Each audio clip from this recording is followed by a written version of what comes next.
Hey, shalom, shalom, shalom. I want to give all praises, glory, and honor to Yahweh, Ba'ashem, Yahweh Shai, Bahashem, Muharra Kakadash, the blindness to the elders and apostles of Great Millstone. Peace, many blessings and salutations unto the hopeful elect, the house of David, that by after our die, for whom these epistles are written for in these last days. Shalom to the elect.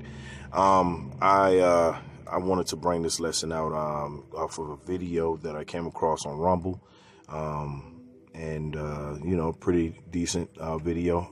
It's from 2004, and it's just outlining that, these things that the devil is selling unto the people in these days, or this time period that we're in right now, is nothing new. Okay. These are things that the Lord, warned us about for over 2,000 or from over 2,000 years ago, and through the prophets. And, now it's unmistakable at this point. And anybody that's denying the RFID as being the thing that's going to be revealed as the MOTB, then at this point you're a demon. All right, so we're going to go into the scriptures. It's not going to be a long lesson.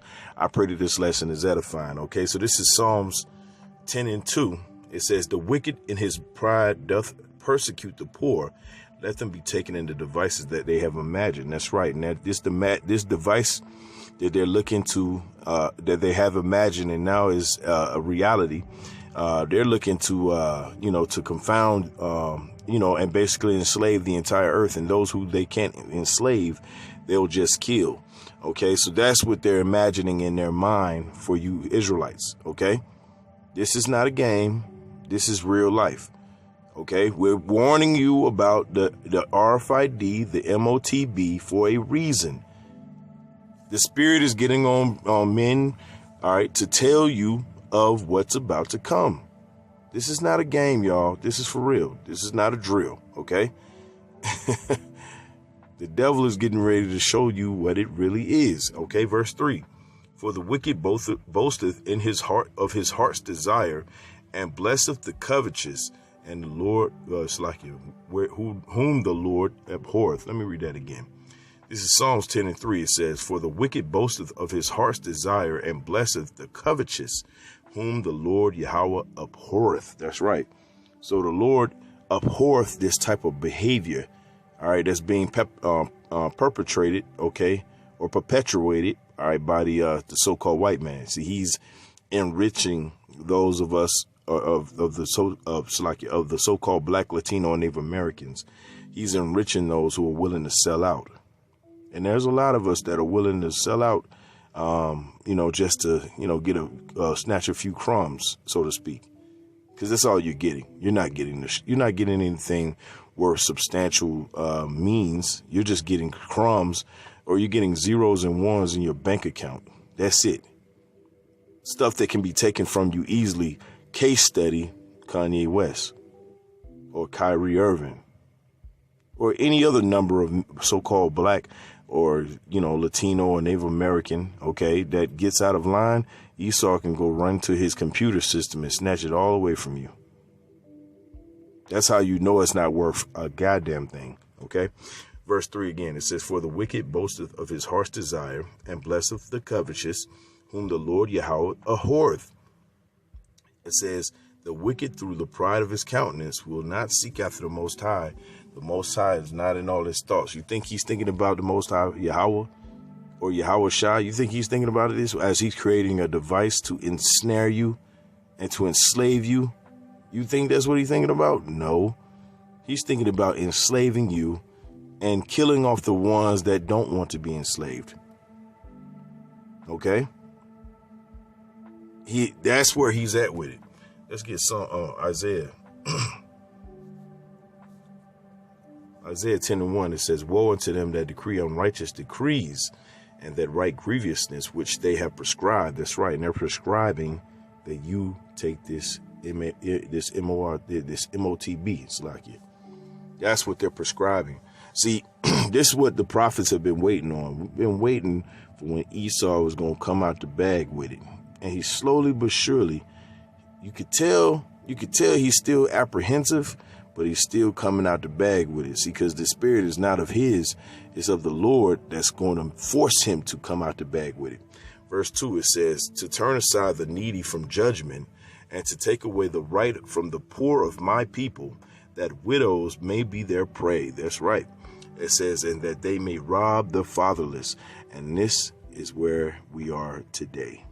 We're in a time where the fatherless are out here, and that's representing us because we disobeyed the Heavenly Father, okay? So he left us, in the hands of the so-called white man. And now, if we don't get saved by Yahweh Shema Shah, we're doomed. Now, we know that it's written that the elect will be saved, okay? Shit. I hate timing, the devil. It's like you. All right, so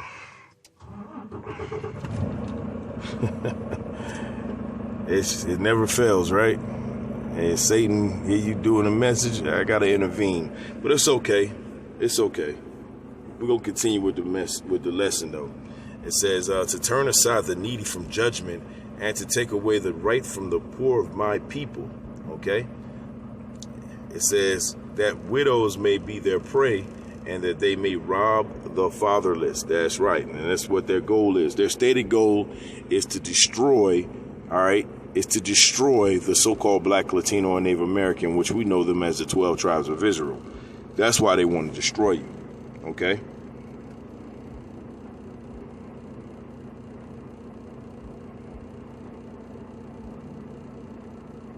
Salakia.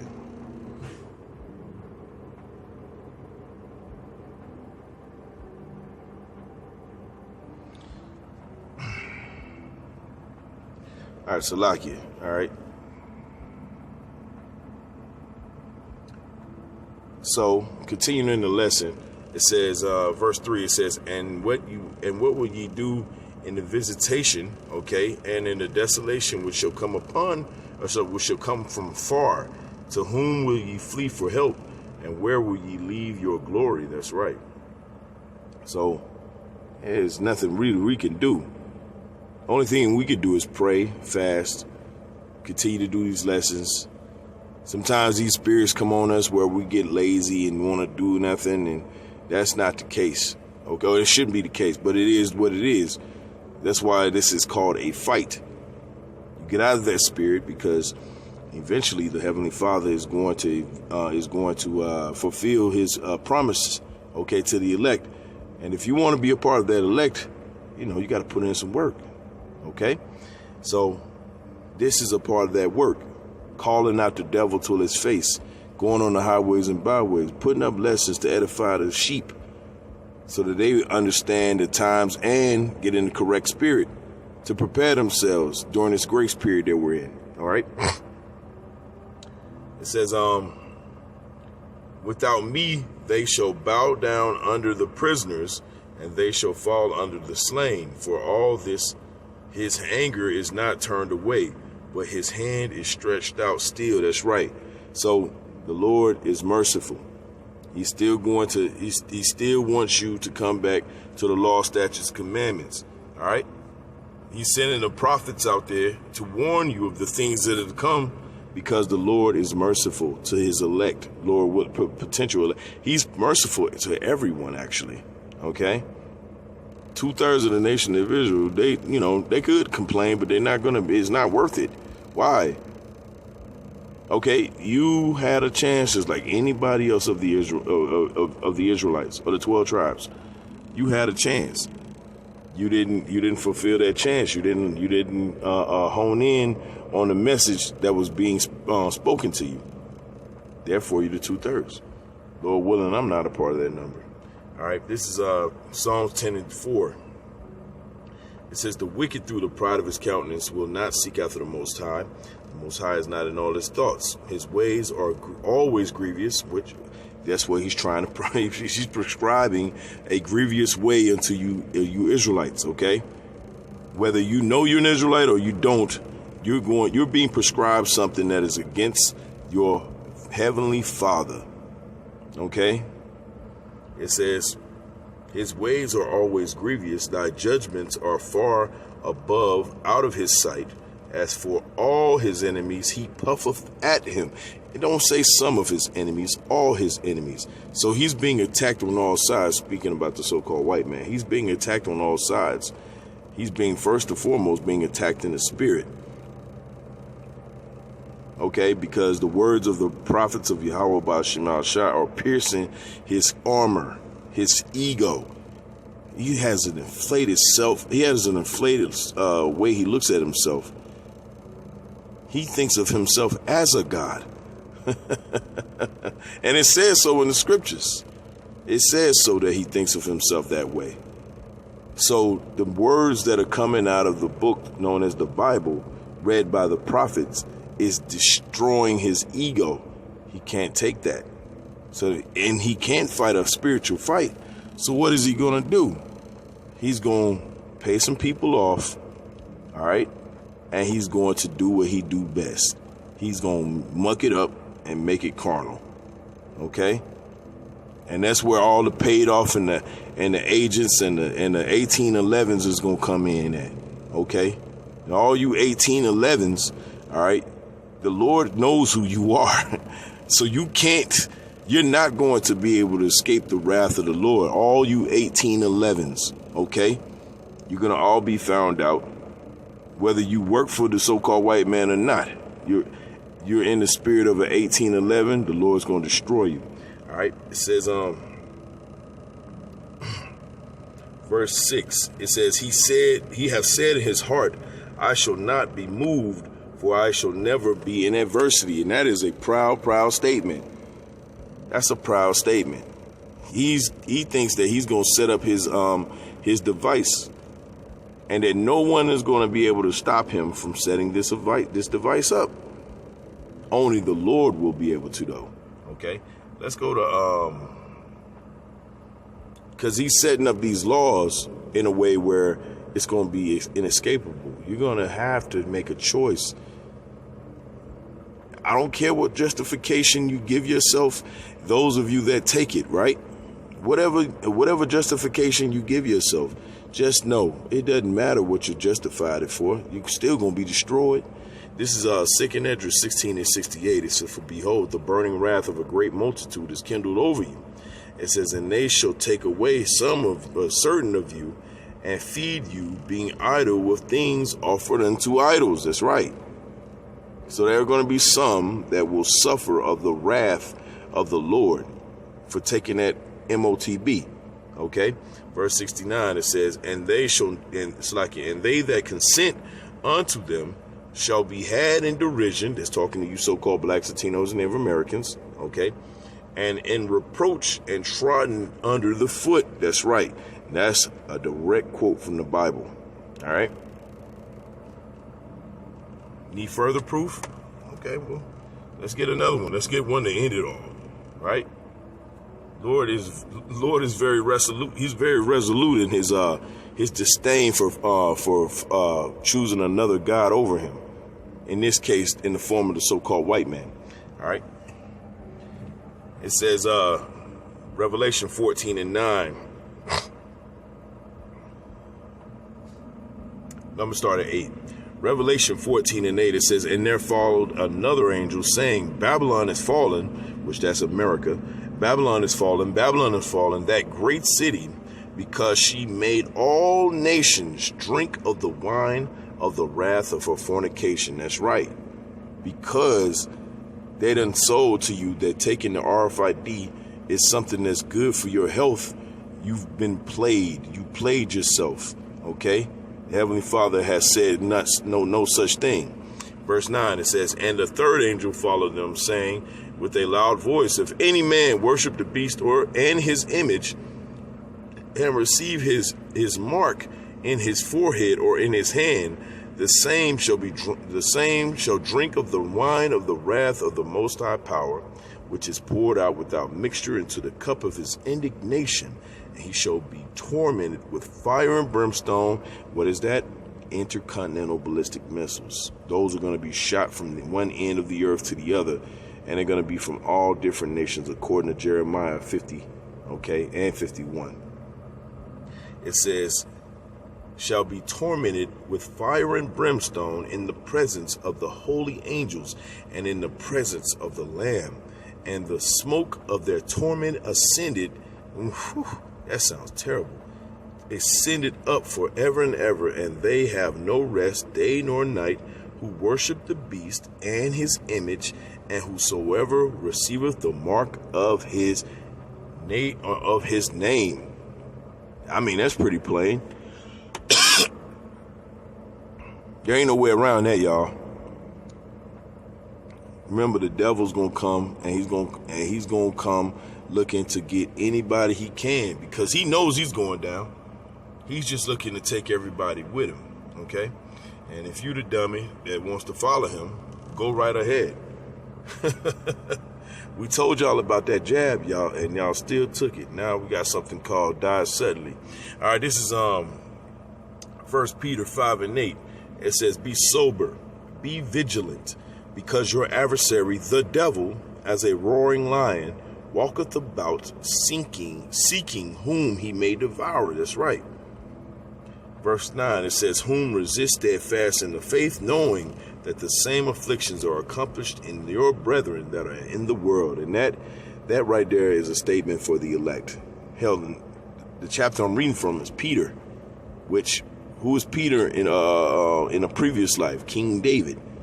Okay? Isn't King David the rock of Yahushai's church? That's correct. Okay? So when these things are starting to, when you start to build them up and start to add them up, you understand that the elect are the ones that are going to overcome all of this. And how are they going to do that? By the blood of the Lamb. By the blood of the Lamb is how they're going to overcome everything, every accusation, every lie, every misinformation, disinformation. Okay, whatever comes their way, they will be they will be able to overcome the devil and his devilish ways. So 1 Peter 5:8, all right, the elect are going to walk in a spirit where they're going to see it coming from a mile away. All right. All right, so let's play this video real quick. We'll get out of here. This is from Rumble, so fair use. Marketed in Georgia as life-saving technology. So why do some experts say it's potentially deadly? Experts say in fact, it's being marketed in Georgia as life-saving technology. So why do some experts say it's potentially deadly? CBS 46's Kim Fedek investigates. It's used in key cards, prepaid tolls, even checked luggage. It's called RFID technology, or radio frequency identification. Small chips that store information. So here's the chip. And now that same technology is literally available in the flesh, with chips injected right into people's arms. It says it burns a little bit. That's about it. Atlanta firefighter John Santola was injected with the chip about the size of a grain of rice. When scanned, the number on the chip is linked to a database with Santola's medical history. I think it will help me in case of emergency. Santola was chipped when Florida-based Verichip Corporation set up a booth at an Atlanta firefighter conference. They market the chip primarily for safety reasons, storing medical information for first responders, Alzheimer's patients, even children. It is the only product that has been approved by the FDA for this specific purpose. The FDA approved the use of chips in humans in 2004, but since then it's caused quite a bit of controversy with some consumer groups, concerned about privacy, even health concerns. These are very powerful tools, especially if they fall in the hands of somebody with political ambitions. One of the loudest voices of opposition is right here in the Boston area, a Harvard doctor and author of spy chips. These technologies will not make us safer. I think they'll make us sitting ducks for Big Brother. Dr. Catherine Albrecht also compiled 16 years of studies she says prove the chip can cause cancerous tumors. It's clear as day that these tumors were not only malignant, but they metastasized, they spread to the lungs, the liver, the thigh. Ooh, boy, that is woo. Because I remember hearing about that earlier, about a few weeks ago. And then you put that together with the that Biden jab or juice, all right? Okay, that snake sauce. Yeah, I mean, you take this stuff You're doing this at your own peril. Miss the brain. These pictures show the tumors growing around. As somebody with political ambitions. One of the loudest voices of opposition is right here in the Boston area, a Harvard doctor and author of spy chips. These technologies will not make us safer. I think they'll make us sitting ducks for Big Brother. Dr. Catherine Albrecht also compiled 16 years of studies she says prove the chip can cause cancerous tumors. It's clear as day that these tumors were not only malignant, but they metastasized. They spread to the lungs, the liver, the thymus, the brain. These pictures show the tumors growing around the actual chip in the mice and rats. Certainly the company, I mean, they've done, I think, a tremendous job of keeping that information under wraps for the last several years. We sat down with the chief medical officer of Verichip and asked about the link to cancer in mice. Yeah, I am not aware. I mean, I would have to take a look at what's out there right now. I'm not aware of any issues at this point. Yeah, you already know what time it is, y'all. You already know. Okay. This devil is looking to implant you with a tracking device that doubles as your medical record, doubles as your financial. Okay, that's how you're gonna buy and sell, correct? We are well aware of those who are telling us, no, 666 doesn't mean that. It means this. And we heard Bishop Nate's breakdown. That was a joke. All right, but hey, man, in the end, the elders and apostles who we learned from, they gave us the correct breakdown. And it was through the spirit and power of Yahweh Ba'Shem Shai. Everybody else was given a lie. Simple as that. And we're not going to sugarcoat about it. And we're going to continue to call those out that are a part of factions that believe in otherwise. All right, so I want to give all praises, glory, and honor to Yahweh Ba'Shem Shai, Ba'Shem, Wahara Kakadash, Shalom to the elect.